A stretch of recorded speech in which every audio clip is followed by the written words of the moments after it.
Hey everyone, just wanted to record something really quickly. I haven't recorded in a while and just had this weird insight that I wanted to share.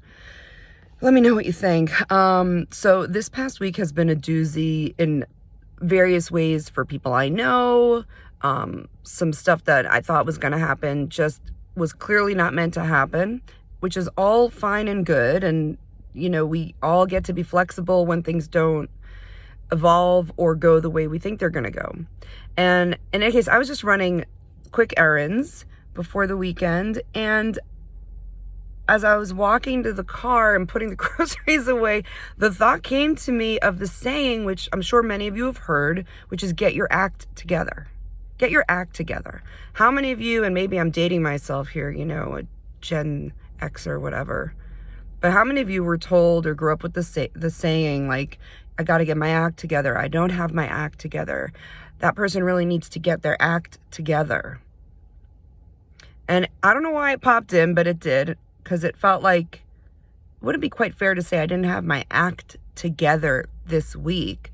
But there was definitely a moment where I was like, I need to just kind of stop everything and go in, right? I need to just kind of take a break and stop worrying about projects I'm working on, things I'm working on, and go, and just pause. And thank God, I'm so grateful. Thank you, God. Like, I was able to listen to my body, my inner knower, my intuition, whatever you want to call it, and not feel guilty about it, right?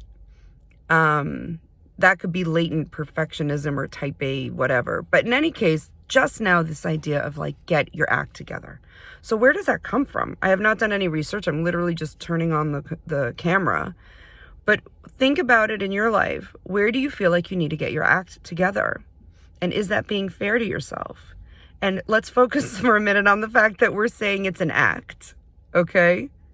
So how much of that is old stuff? How much of that is old energy? How much of that is old belief that we need to be living and putting forth an act? How much of that is still part of your calibration or orientation in your mind when you go out into the world, when you go out into a conversation, when you're at work, when you're at home, in your relationships? How much of it is an act? And do you need to get your act together? So there's this split, right? Or there's this, and we're complex. And, in Hebrew, the word for face is plural, like panim. That we all have many faces. We all have many sides. We are not single cell organisms. Okay, so here's a question. What act is helping you in your life? Is it short-term or long-term? What act is not helping you? And what fear is underneath that act that is keeping you stuck in it? And is there something to consider about dropping the act? Is there something to think about when it comes to the cost benefit of maintaining and holding up that act, right? We all know examples, maybe in our lives personally, or, famous people where they just can't hold up the act anymore. And very tragically and very sadly, this sometimes leads people to think there is no way out, and they do things that harm themselves, or in worst case scenario, possibly take their life or someone else's life, right? So when we feel like the act is no longer sustaining us, and we don't have an image of or an understanding of what else is out there or what else is possible other than the act, then that can be unhelpful, to put it simply. So think in your own life about the act you may or may not be feeling like you got to, get it together. Think about the act in your life that you are holding on to. Now, it doesn't mean we need to, let it all out in a way that's like excessive, unhelpful ego. But how much more authentic can you be? How much more authenticity can you bring to the table in your life? And can you let the act go somewhat? And can you stop looking outside for the signposts in other people that you're taking your directions from mentally or emotionally about what act you need to uphold? And it's, so yeah, this is just a thought coming to me Friday morning, running errands, about that phrase, get your act together. I will just end this with, get your real act together, if you want to use that phrase, or get your authentic self together, which sounds whatever. You get it together when you go in. You get your life on the road to where you are living what you came down into this iteration for when you go in.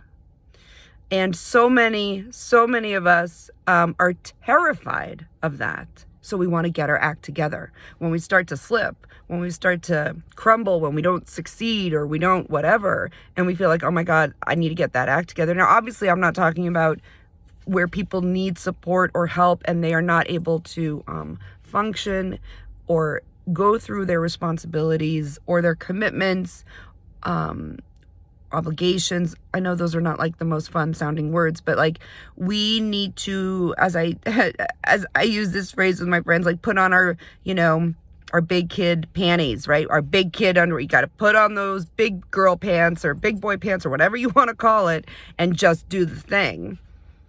But there's a balance between getting done what you need to get done and like being not connected to your soul and not connected to your heart and not connected to that inner voice which knows what you really want.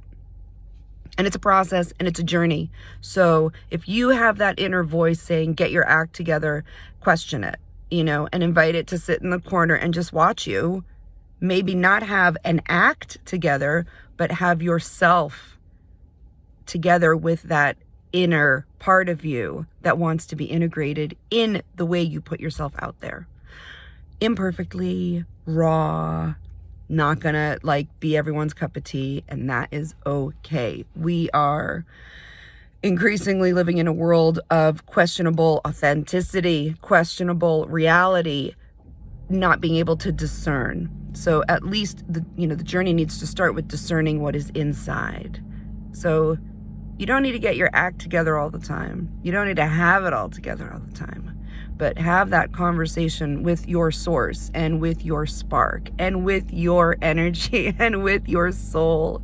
Even if it sounds totally crazy to you right now, I just invite you to listen to that as it's written, a still small voice inside. And know that God is.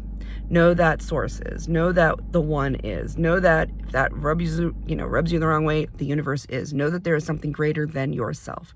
We are coming up to the holidays of Christmas next week, and Hanukkah starts next week. And the first candle of Hanukkah is Christmas Day. And that is pretty energetically cool and special. So for all of you who celebrate Christmas, I wish you a meaningful, joyful, connected, and wonderful Christmas holiday with good cheer. And for those of you celebrating Hanukkah, I wish for you an incredibly brilliant, glorious, meaningful, connected Hanukkah celebration where we are increasing, for those of us who celebrate, in light, being the light, sharing the light, spreading the light. You're going to hear a lot about the light in the next week. But just, and even if you are by yourself lighting that Chanukiah, or not lighting a Chanukiah and thinking about the Chanukiah, the menorah for Hanukkah is called Chanukiah. Just connect again to that source of light. You are a light. You have something to shine.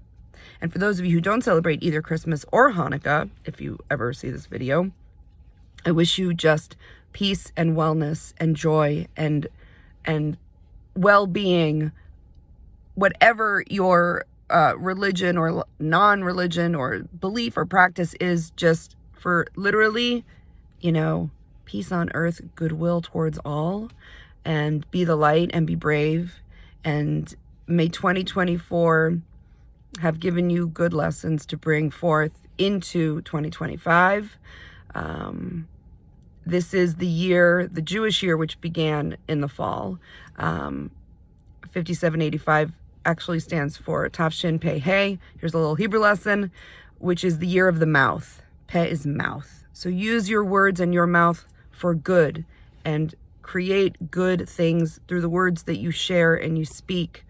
And it's an imperfect journey, but take heart, drop the act, get your head, heart, soul aligned so you can put forth words of creative goodness and much love.